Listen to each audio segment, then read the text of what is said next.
We all experience moods that we are not particularly proud of, and we all do things that we regret when we're in those moods. But we differ in the way often that we look at those moods and react to those moods. Now, one of these approaches is one of the keys to happiness.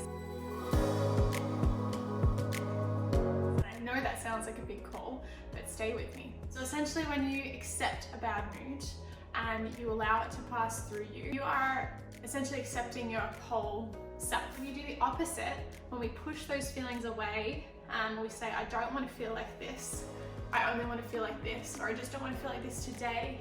Essentially what we're doing is we're fragmenting ourselves. We're splitting ourselves into pieces, and we're saying these are the parts of myself that I like, and these are the parts of myself that I don't really want. And the key to happiness is never going to be pushing part of yourself away. So why is it that this actually helps us to be happier? So essentially when you're accepting emotions, you are choosing to no longer identify with it.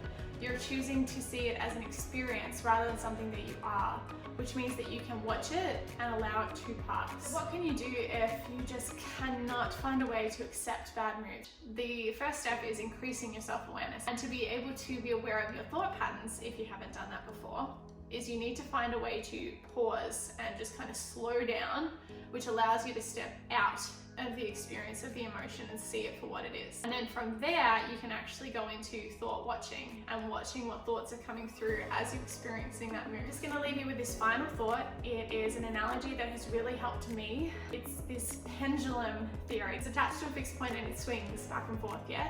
And essentially, as far as it swings one way is how far it will swing the other way. If you think one side of the pendulum is your positive, happy emotions, and on the other side is your negative, less desirable emotions. If you experience a bad mood and you deny it, you try to pull it down, or try to smother it and keep it small, you're essentially only allowing the pendulum to swing so far towards those negative emotions. You can't experience a little bit of negative and expect to feel the full spectrum of positive emotions.